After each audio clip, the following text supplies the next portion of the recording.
Cuando la seguridad se promete sobre la producción en la industria, los fragmentos del sumergible Titan, recuperados en 2023, nos cuentan una historia muy diferente. Estos restos son un crudo recordatorio de lo que sucede cuando la presión comercial se topa con entornos físicamente implacables, como las profundidades abisales o el vacío del espacio. Se plantea una pregunta fundamental. ¿Cómo conciliamos el progreso tecnológico con el coste humano, especialmente cuando explorar lo desconocido exige un nivel de riesgo que la ley a menudo lucha por regular? Theodore, creo que este es el punto central. Así es, Tomás. El problema radica en que estas industrias operan en los extremos absolutos de la física. Por un lado, tenemos la presión aplastante de las fosas oceánicas. Por otro, la energía explosiva necesaria para escapar de la gravedad terrestre. La tensión entre quienes diseñan y construyen estos vehículos y quienes establecen las normativas nunca ha sido tan aguda. En la era actual, las empresas privadas están reemplazando rápidamente a las agencias gubernamentales, trayendo consigo una cultura corporativa que no siempre se alinea con la cautela que exige la ingeniería tradicional. Es una dinámica que no es nueva, ¿verdad? No nació con los multimillonarios tecnológicos actuales. Si miramos la exploración espacial, las instituciones tuvieron que aprender por las manos lo que ocurre cuando el calendario o la producción se imponen a la seguridad. La NASA, en particular, nos ofrece una de las advertencias más severas. El caso de estudio por excelencia es el desastre del transbordador espacial Challenger en enero de 1986. Los ingenieros de Morton Thico, la empresa contratista de los cohetes de combustible sólido, sabían que las juntas de estanqueidad, los famosos O-rings, perdían elasticidad a temperaturas cercanas a cero. La noche antes del lanzamiento, hubo una dramática teleconferencia. Ingenieros como Roger Boisoli suplicaron a la dirección que pospusiera la misión debido al frío excepcional que se esperaba en Florida. Aún así, el lanzamiento siguió adelante. Las investigaciones posteriores revelaron que la NASA estaba bajo una enorme presión política y mediática para mantener los programas ajustados. Había incluso una presión implícita para hacer coincidir el vuelo con el discurso del Estado de la Unión del presidente. Los gerentes, en ese contexto, ordenaron a los técnicos que ignoraran los datos y pensaran en las necesidades de la empresa. Una falla organizacional, no solo técnica. Exacto. El resultado fue devastador. Los gases incandescentes escaparon por la junta endurecida por el frío y el Challenger explotó 73 segundos después del despegue, matando a los 7 miembros de la tripulación. Ese evento redefinió la gestión de riesgos en el sector aeroespacial, demostrando que el mayor peligro no estaba en el hardware, sino en las fallas de comunicación organizativa y en la subordinación de la seguridad a la programación. Fue el momento en que la ilusión del control absoluto se desvaneció. Y esto nos lleva a un concepto fundamental que las normativas modernas buscan aplicar en sectores de alto riesgo: la idea de que el riesgo debe reducirse al mínimo posible, reconociendo que nunca será cero. En ingeniería y en la normativa se utiliza el principio ALARP, que significa as low as reasonably practicable, es decir, el nivel más bajo razonablemente practicable. La Organización Marítima Internacional, por ejemplo, lo aplica constantemente para regular la seguridad en el mar. Las normativas no pretenden que la probabilidad de un accidente marítimo sea nula. En cambio, exigen a los operadores demostrar, mediante modelos matemáticos rigurosos y análisis de costes, que han adoptado todas las medidas de mitigación del riesgo que no resulten desproporcionadamente costosas o complejas en comparación con el beneficio obtenido. Aplicar ALARP a un buque de carga o a un transbordador de pasajeros tiene sentido práctico, pero cuando hablamos de bajar a 4.000 metros de profundidad para explorar restos o fondos inexplorados, la tolerancia al error se desvanece por completo. Desde el punto de vista técnico, la ingeniería de los sumergibles abisales se enfrenta a un desafío pasivo pero brutal. ¿Podemos comparar la brutalidad de esos dos entornos? La diferencia técnica entre el espacio y el océano profundo sorprende a muchos. Los datos confirman que el fondo del océano es un entorno de ingeniería mucho más hostil. En el espacio orbital, la diferencia de presión entre el interior presurizado de una nave y el vacío exterior es de una sola atmósfera.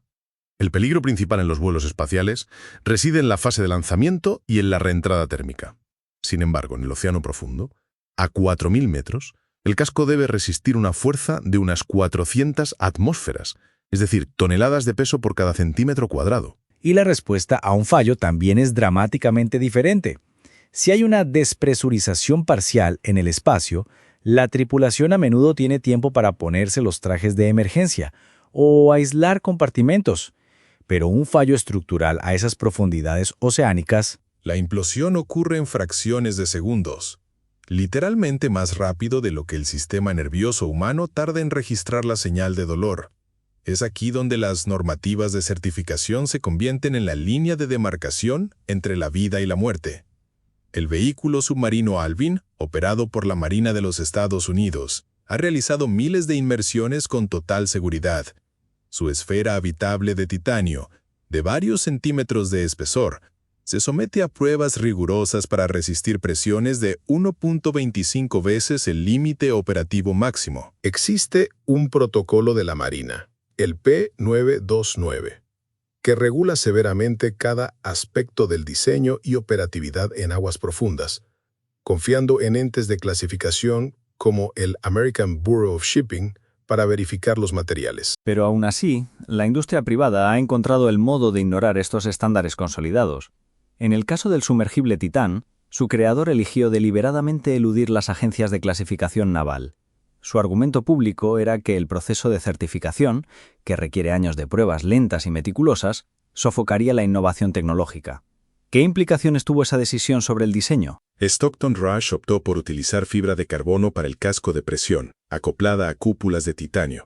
La fibra de carbono es excepcional para la tracción, por eso se usa en el sector aeroespacial, pero se degrada de forma impredecible bajo ciclos continuos de compresión extrema.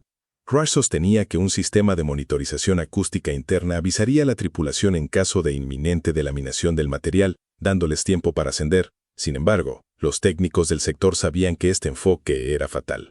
Cuando la fibra de carbono empieza a ceder bajo esa presión, la implosión es casi instantánea. Los sensores acústicos solo te informan de que vas a morir en pocos milisegundos. Esta filosofía de la innovación agresiva, que antepone la experimentación a la certificación, parece una exportación directa de la mentalidad de la tecnología informática, el concepto de moverse rápido y romper cosas para aprender.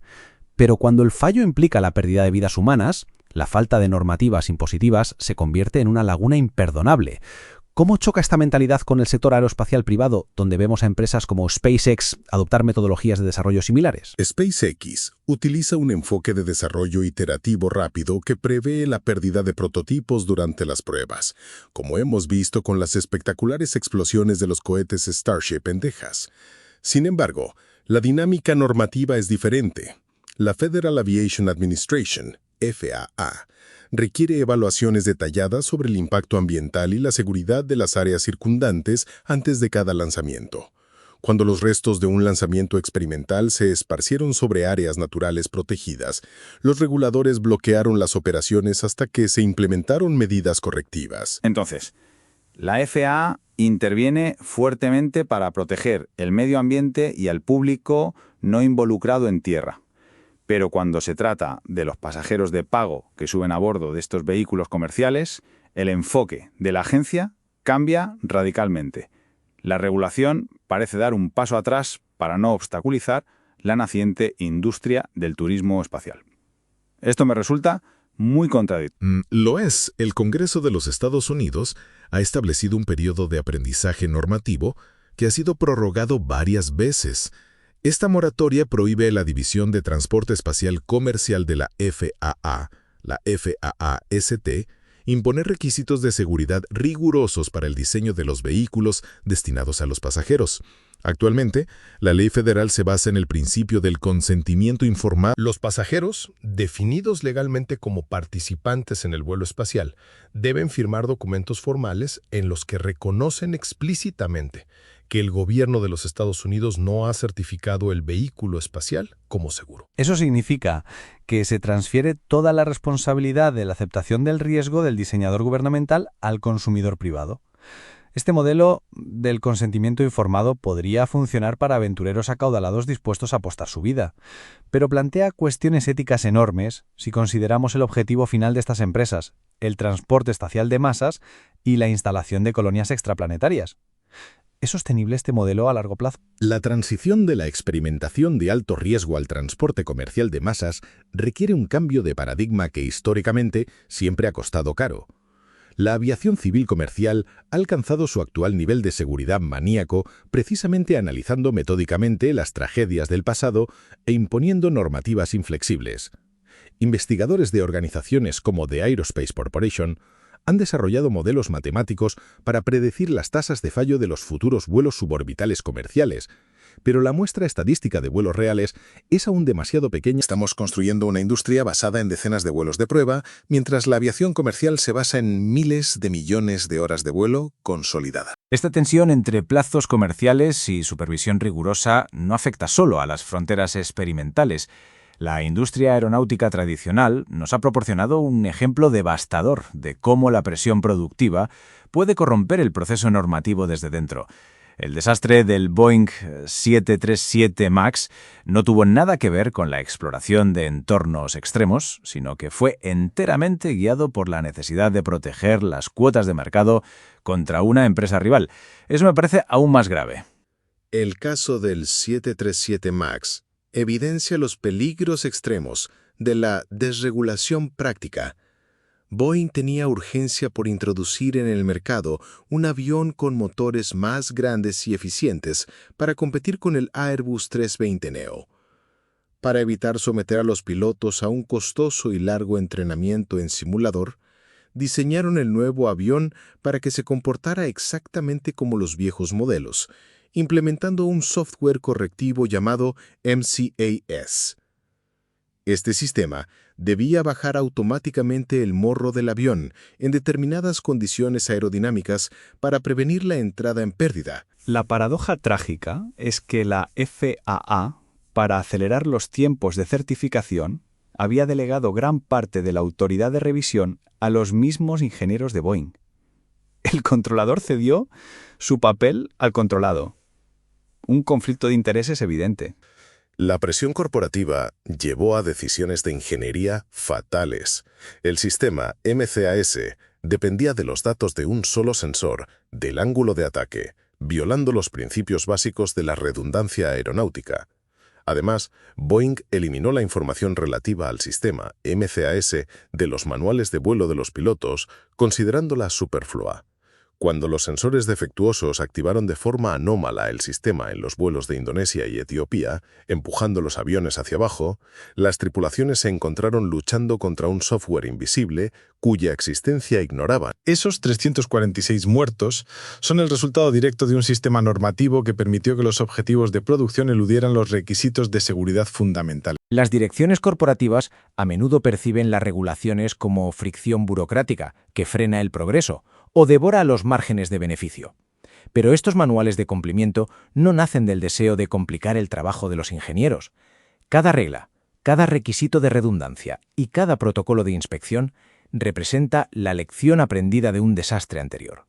Y esto me hace pensar en si un enfoque normativo excesivamente preventivo habría impedido completamente los triunfos de la era Apolo. El programa Apolo operaba con perfiles de riesgo que las agencias gubernamentales contemporáneas considerarían inaceptables. Durante las fases de diseño del aterrizaje lunar, los modelos indicaban probabilidades de pérdida de la tripulación espantosamente altas.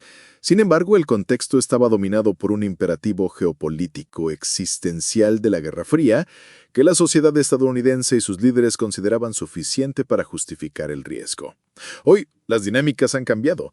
Los riesgos asumidos por las corporaciones privadas están guiados por imperativos comerciales, ganancias financieras o prestigio personal. Desarrollar normativas que prevengan desastres no significa detener la exploración, sino impedir que la ambición privada transforme a la tripulación o a los pasajeros en cobayas sacrificables. Y aquí surge otro desafío jurisdiccional.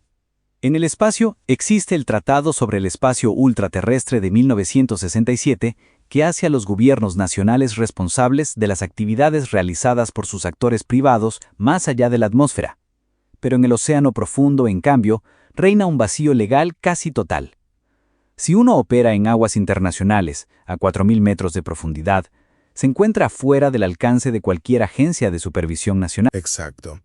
Las convenciones marítimas internacionales están estructuradas para gestionar el tráfico naval de superficie, la pesca y la explotación de los recursos de los fondos marinos, pero son totalmente inadecuadas para monitorear el uso de vehículos experimentales sumergidos desde barcos nodriza con banderas de conveniencia. No existe una policía de los abismos. Este agujero negro normativo es exactamente lo que ha permitido a operaciones no certificadas sumergirse repetidamente en un entorno que tolera los errores técnicos incluso menos que el espacio cósmico. Analizando estas narraciones, desde el frío que destruyó los O-rings del Challenger hasta el fallo de la fibra de carbono en las profundidades oceánicas, pasando por los sensores defectuosos de los aviones de línea modernos, surge una lección universal. Las normativas no tratan solo del grosor de las aleaciones metálicas o de las certificaciones aerodinámicas. Sirven sobre todo para crear y defender un sistema organizativo en el que la voz de un técnico que detecta una anomalía tenga el poder de detener todo un aparato industrial, sin temor a represalias corporativas.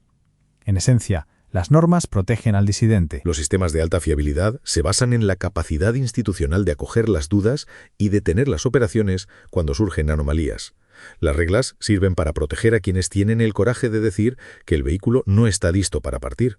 Sin el paraguas protector proporcionado por una supervisión independiente y rigurosa, la presión natural hacia el beneficio y los resultados rápidos continuará inexorablemente erosionando los márgenes de seguridad. La seguridad es siempre una inversión, no un costo. Los sectores subacuático y aeroespacial nos demuestran a diario que empujar la presencia humana más allá de los límites naturales conlleva riesgos de ingeniería extremos. Pero las normativas siguen siendo la única herramienta racional para separar la exploración ponderada del azar catastrófico. Gestionar la inevitabilidad del riesgo no significa poder borrarlo, sino garantizar que cada decisión operativa se tome interrogando despiadadamente los datos científicos antes de consultar las proyecciones financieras. Si te ha parecido interesante este análisis sobre ingeniería, ética y el precio del progreso humano, compártelo.